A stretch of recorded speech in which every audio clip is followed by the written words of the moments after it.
Hey guys, I hope you're keeping well. Continuing from my last video, when it comes to making important decisions, you can talk things through with a good friend or a good listener. Just voicing out your thoughts while someone else listens can help you arrive at the right decision for you. But sometimes you actually need advice and not just a sounding board. If you're dealing with something you've never done before, a good advice from your mom or your dad or someone you trust who is experienced in that area can make the difference between a good or poor decision.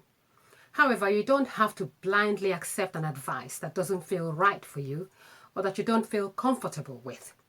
This is where your gut instincts come in, and you can always rely on it to point you in the right direction after you've talked things through and received advice from people.